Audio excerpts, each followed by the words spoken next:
welcome to Meltdown, and today I am joined by... I'm Eric from the band Aittala. I've had your album, Live to Regret, only a few weeks now. It's killer. It's brilliant. Well, thank you. It's thrown up, melodic, doom infused. I love it, mate. I'm going to review it soon as. You've released one track, haven't you, so far? Collateral? Collateral Damage, correct. That's the first video and the first single. It's good, man. It's awesome. What's the feedback been like so far for that? People like it, that, listen to it. The hard part is there's so many bands out there and it's finding the right audience. Yeah. So the people that have found it or have commented on it, they've given good feedback. They don't say that it sucks. So, that's the challenge for any band that doesn't have enough backing or, like a lot of backing. So we're working on that. We're working on some stuff to get, to really get it out there more. So, but the feedback's been good. I mean, the next single is coming out next week too. So I think you heard that. You said you have the whole album, right? Yeah, I have, mate. Yeah, I have. Yeah. So we're releasing Live to Regret. We have a lyric video for that. So we'll start. Okay. That's coming out. Oh, next Wednesday. Wow. So that's brilliant. Just a week's time. Brilliant. So can you tell me a little bit about the band then? Because you started in 1991, isn't it? Is that right? Yeah. Well, that was the first iteration of the band. I was living in Holland. I was in the United States Air Force, and I met some guys. There was an original singer. He was an American. His wife was in the military there, so he was there with her. And then we had a Dutch bass player and drummer. And, the band wasn't even going to be called Aittala, which is actually my last name. But we were looking for a name, and then we had a million iterations of names. I mean, imagine, I don't know if you've been in a band, but for people who've been in a band, it's hard to find a good name. Like it's taken or it doesn't fit. And so the singer was like, hey, we're just playing the songs that you've already written. So let's just call it your last name. Nobody else will have that name. And it kind of stuck. We were together for a couple years over there, but then my military contract ended and I couldn't stay. And then I came back to the States. And my intent was to start the band again or, continue the band. But it wasn't the right time until about 2008. And so since then, I've been that's my only musical project. So cool. COVID-19 came in, and I've sort of like can see by the songs and that a lot of influences come from that time. Am I right? Well, it mostly came, I would say COVID was part of it, but it was mostly a very crappy relationship, chaotic relationship I was in. That's what probably there. Right? And that the songs came really quickly. It just happened to be during COVID as well. So that kind of compounded things, being locked down with somebody and having challenges constantly. And it was great for writing. So got an album out of it. Can you tell me about the album cover? Did you all get involved with that? Because that's really cool.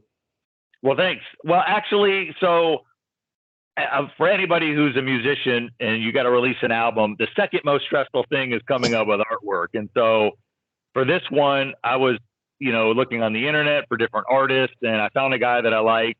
And it actually took me a while to get a hold of him, but it was a guy in Denmark that I found on a website called DeviantArt. And so I liked his aesthetic. I kind of liked some of the samples or some of his older work. And so I finally got in touch with him, and then I just gave him kind of my idea, my thoughts, and then we just kind of went back and forth in the design. So, I was heavily involved with kind of coming up with the concept, and then he would say, hey, what do you think of this versus this versus this? Kind of like going to the eye doctor. Do you like one or do you like two? One or two? And so eventually we just kind of landed there. So I think the album, to me, sort of reminds me of a Renaissance painting, if you look at the detail and the way that it's done. But that's just sort of my interpretation in my brain. But I think it came out really well. It's brilliant. So would it be releasing the album on vinyl, or is it just going to be CD and digital? Well, eventually it will be on vinyl. The problem with vinyl right now, and talking to our record label, they want to do a vinyl version of it. But the cover for the album, everything belongs on a vinyl. Exactly. And so that's what we're trying to get. The problem with vinyl right now is there's not, at least in the U.S., the vinyl people or the vinyl houses that our label has worked with, the problem is there's not a lot of people that do vinyl. And so when you're a small fish and these giant orders come in from major labels, that's what they're saying, is that we can order vinyl, but they keep getting, he has other albums that he's waiting to get vinyl pressed for, and they keep getting bumped because people come in with these big orders and they say, well, F off, little guy, we got this order for 1,000 albums, your 100 run or whatever, 50 albums can wait until they're done. And so we're eventually going to work to get a vinyl, just won't be released on November 7th. Right. Well, keep my eyes out for that one, man. Definitely. So what about tours and that? When you go out on the road, do you do live feeds or anything like that so we can actually see you over here in UK? Well, we've never actually done a live feed. I know some bands were getting into that during COVID, but the investment to do it correctly, it was one of those things that's like, do you invest in a bunch of cameras and a bunch of decent microphones? Because sure, you can live stream from your phone, but it sounds like garbage. So we never really got to the stage of being motivated to live stream. We'll live stream other shows. I don't know. We might put up some live videos. That might be the closest thing to a live stream. Yeah, that'd be cool. That'd be good. Okay. So do you still have contact with people over in Holland and that? And would you come back over the water, do you think, with your band? Well, we want to, right? That's always the goal is, we have been to Europe a couple times, like 2014 and 2017. We did these small European tours. We try to get back on, try to tour again. It's really challenging. Either you have to do for everything yourself, or you have to try to find these package tours, and we're not being very successful. So we're trying all the angles that we can. If you or somebody on the call knows of a small touring company that sets up tours, or even, like long weekends, like fly over for a Thursday, Friday, Saturday, Sunday, we'd be more than happy to. The challenge now too is, of course, with the UK breaking from the EU, I know there's challenges with bands. You can't just go back and forth the EU to the UK without some hassle. So we'd love to come to the UK, or even, go to the EU again. So it's always on the radar. If we can make it happen, we'll make it happen. So next one then is a bit like, if you could make up a supergroup of musicians, dead or alive, who would you choose? Oh, well, they have to be alive. God, I don't know. It's going to take me way too long to think of it. Probably it would be the drummer for Mastodon. Maybe I'd be on guitar. I don't know. You didn't say if it would include me or not. I can do, yeah. I mean, I'd rather have Cliff Burton on bass, but he's not alive. I don't really know any, I can't think off the top of my head. Geezer Butler, since he's still alive, I'd throw Geezer in there from Black Sabbath. Yeah. God, I don't know. I don't know any current guitar players. I talk about a bunch of old people. The problem is, today's world isn't like it was. I mean, you look a little older. I don't know how old you are, but you used to know.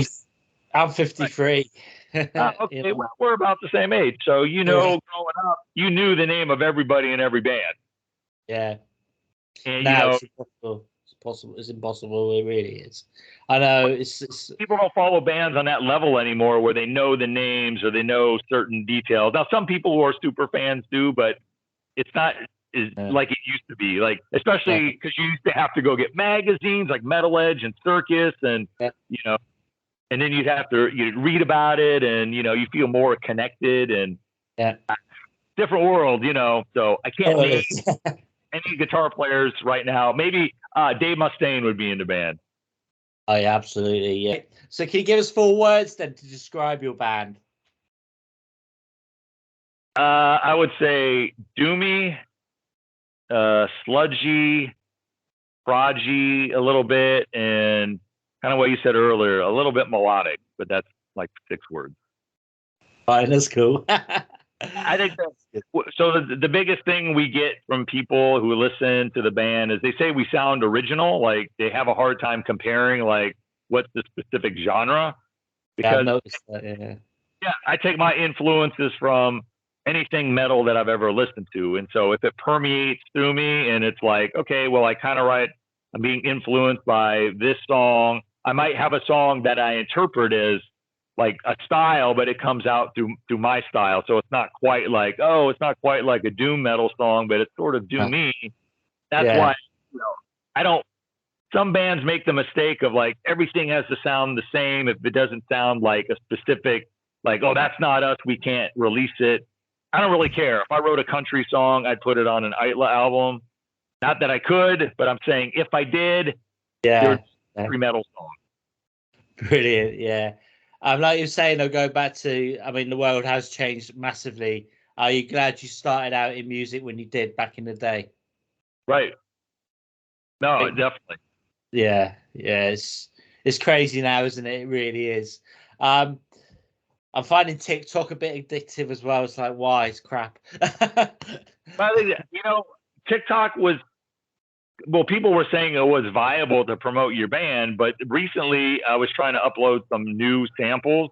TikTok now bans anything that's not on. I guess what I learned is you have to publish. If I want to put my song and use it on TikTok, like just say put my video up there, you have to publish your song or your music on TikTok. That's right. Yeah, you do. They're cracking down on copywritten material. Even if it's your material, if it isn't like authorized by TikTok, you can't put it up there. And it's like, never mind, I'm not going to go on TikTok anymore to try to, put the band up there. I know, absolutely, man.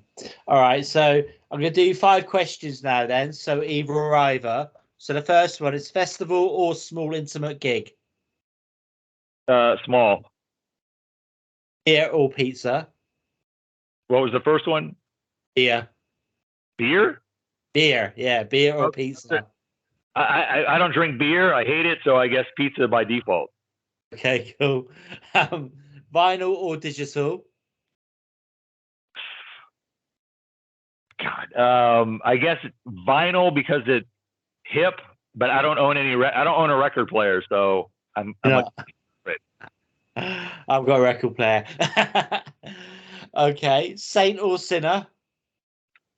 Sinner. And the last one, who'd you rather be stuck in a lift with, Joe Biden or Kermit the Frog? Kermit the Frog. Well, brilliant. At least if you were in the lift with Biden and got stuck, he wouldn't remember. So.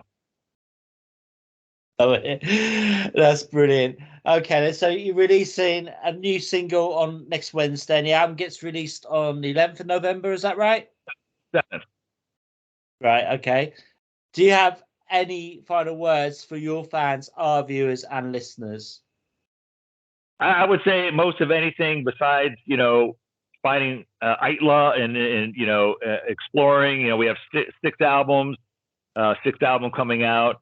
But, keep supporting music in general because we're at this stage where I don't really see, again, I'm a little older, but, who are the new, guitar heroes? Who are the new musicians you look up to, right? Metal in Europe is still very popular, but in the U.S., it's pretty dismal. Like everything is more hip hop, which are the new rock stars, which is funny because hair metal, hip hop kind of became the new hair metal with regards to attitude about partying and singing about women, which is kind of ironic, I think, because people shit all over hair metal for a long time. But then you have hip hop that's like, oh, that's all they sing about is money, and women. And so it would be nice to see a resurgence in, people accepting heavier music. So keep discovering new music and supporting those bands and, trying to lift them up because we need a new generation to pass the torch.